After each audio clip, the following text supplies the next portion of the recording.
মাদারীপুর জেলার রাজৈর উপজেলার সাবেক ছাত্রদল সভাপতি রাজৈর আগমন উপলক্ষে সংবর্ধনা। মাদারীপুর প্রতিনিধি মহিনুদ্দিন চৌধুরী হীরার পাঠানো তথ্যচিত্রে বিস্তারিত। আপনারা দেখছেন আইওয়ার টিভি, সাথে আছি আমি রীতা শ্রাবন্তী।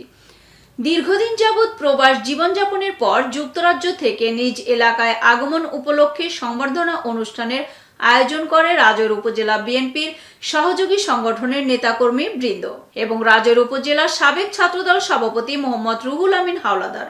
প্রথমে আপনাদেরকে আমি আমার অন্তর থেকে সালাম এবং মোবারক।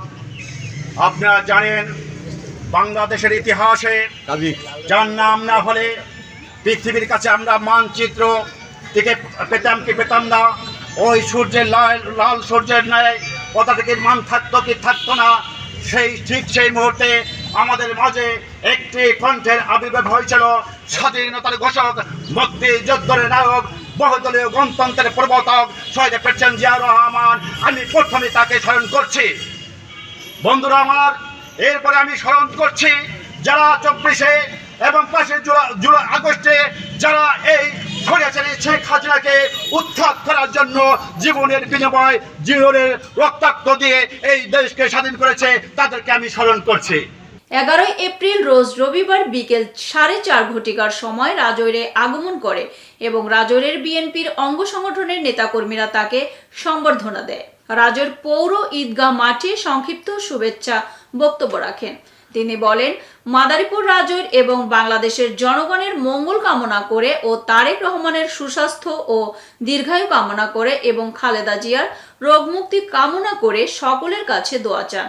আপনারা জানেন, কিছু করতে হলে যদি আমি রাজৈরের জন্য কিছু করতে পারি, তার জন্য আমার কেন্দ্রের অবশ্যই বড় বড় নেতৃবৃন্দদের সাথে যোগাযোগ করতে হবে।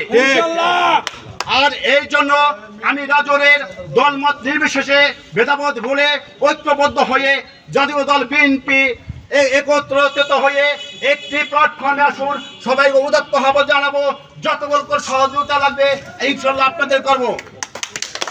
তিনি সকলের সাথে থাকার আশ্বাস দেন এবং তারেক রহমানের ঘোষিত 31 দফা বাস্তবায়নের জন্য কাজ করার ও সকলের সহযোগিতা কামনা করেন।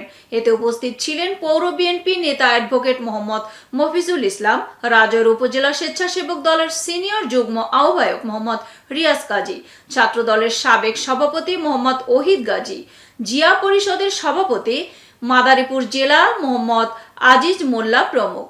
এতক্ষণ সঙ্গে থাকার জন্য ধন্যবাদ। আইওয়ান টিভি নিয়মিত আপডেট পেতে ভিজিট করুন আমাদের ওয়েবসাইট, ফেসবুক, ইনস্টাগ্রাম ও ইউটিউব চ্যানেলে।